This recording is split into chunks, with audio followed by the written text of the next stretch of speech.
अस्सलामुअलैकुम, welcome back to my YouTube channel. This is Samreen. आज हम बनाने वाले हैं बीफ कोफ्ता करी।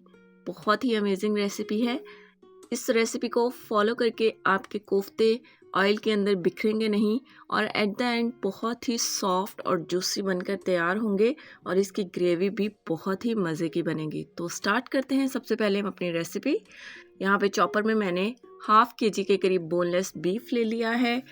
इसको हम लोग सबसे पहले ब्लेंड कर लेंगे, इसका चॉपर में डाल के इसका कीमा बना लेंगे। आप लोग बाज़ार से भी करवा सकते हैं, मशीन वाला कीमा भी यूज़ कर सकते हैं। तो सबसे पहले हम लोगों ने इसको फाइनली ग्राइंड कर लिया है, कीमा बना लिया है। उसके बाद इंग्रेडिएंट्स ऐड करेंगे। एक बड़े साइज़ की मेरे पास प्याज है। इस प्याज को मैंने काटने से पहले अच्छे से धो लिया था और इसको खुश्क कर लिया था और बाद में मैंने इसको कट करके डाला है। लहसुन डाला है, हाफ चम्मच नमक का जाएगा इसके अंदर और हाफ चम्मच रेड चिली पाउडर है और 1/4 टीस्पून इसके अंदर रेड चिली फ्लेक्स हैं। 1 चम्मच इसके अंदर खुश्क धनिया का जाएगा। हाफ चम्मच इसके अंदर ज़ीरा दरदरा सा किया हुआ है मैंने, इसको डाल देंगे और ग्रीन चिलीज़ कट करके डाल देंगे। 1 से 2 डाली थी मैंने। आप लोग अपना अगर स्पाइस ज़्यादा करना चाहते हैं तो ज़्यादा डाल सकते हैं। तो इसको भी हम लोग अच्छे से चॉपर में चॉप कर लेंगे, मिक्सिंग कर लेंगे, इसकी अच्छे से मिक्सिंग हो जाएगी। तो ये हमारा मिक्सचर रेडी है। प्याज आप लोगों ने इसलिए खुश्क लेना है ताकि ये पानी इसके अंदर ना छोड़े, हमें बिल्कुल खुश्क चाहिए ये पेस्ट। तो यहाँ पे गरम मसाला मैंने डाला था और उसके बाद ये बेसन है 3 से 4 चम्मच। इसको मैंने तवे पे डाल के अच्छे से भून लिया था हल्की आंच पे और तब तक भूना जब तक इसमें से भुने हुए चनों की खुशबू ना आने लग जाए। तो इसमें बिल्कुल भी कच्चापन नहीं है। तो 2 से 3 चम्मच हम लोगों ने इसके अंदर डाल के इसको अच्छे से मिक्स कर लेना है। बेसन हम लोगों ने इसलिए डाला है ताकि इसकी बाइंडिंग बहुत अच्छे से हो जाए और इसको डालने के बाद आपके कबाब टूटेंगे नहीं बिल्कुल भी। ये देखें एकदम जुड़े जुड़े से हो गए हैं। तो अब हम इनकी बॉल्स बना लेते हैं। तो नॉर्मल साइज़, ना बहुत बड़ा ना बहुत छोटा, नॉर्मल साइज़ के आप लोगों ने इसके बॉल्स बना लेने हैं इस तरह कोफ्ते। और दूसरी साइड पे ऑयल गर्म हो चुका था तो ऑयल को अच्छे से गर्म कर लेना है और उसके बाद फ्लेम थोड़ा लो कर देना है, मीडियम कर देना है और सारे कोफ्ते इसके अंदर डाल दिए हैं। हमारा जो फ्लेम है वो मीडियम की तरफ है। तो हम लोगों ने इसको कोफ्तों को डालने के बाद 3 से 4 मिनट देने हैं।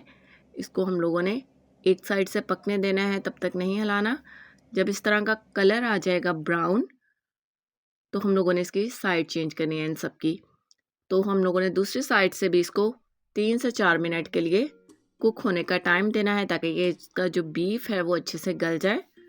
तो ये दोनों साइड से अच्छे से ब्राउन हो चुके हैं, हमारे कोफ्ते रेडी हैं, फ्राई हो चुके हैं। कितना खूबसूरत सा कलर आ गया इन पे।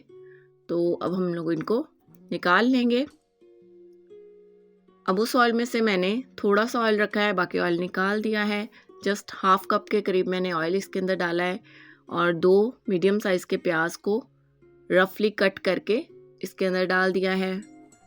इनको ब्राउन होने तक आप लोग पकाएंगे। 2 टमाटर मैंने इसके अंदर शामिल कर दिए हैं।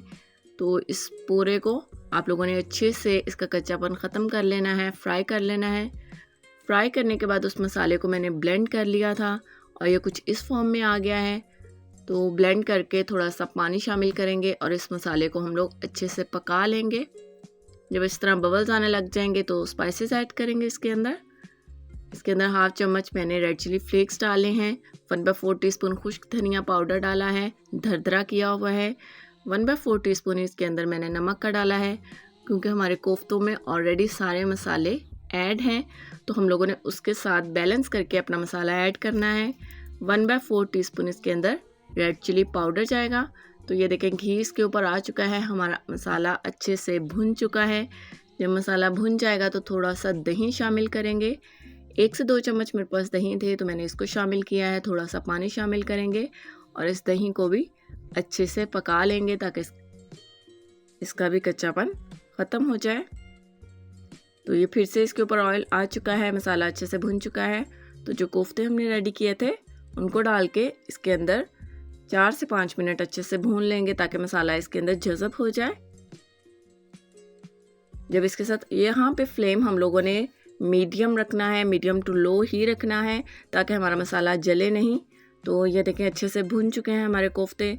अब मैं इसके अंदर 1 से 2 कप के करीब पानी शामिल कर दूंगी और अपना फ्लेम जो है वो मीडियम से लो कर दूंगी और इसको हम लोगों ने 10 से 15 मिनट के लिए कवर करके रख देना है दम वाली आंच पे, ताकि जो इसका जो पानी है ग्रेवी का वो भी अच्छे से पक जाए और हमारे कोफ्ते भी इसके अंदर सॉफ्ट हो जाएं।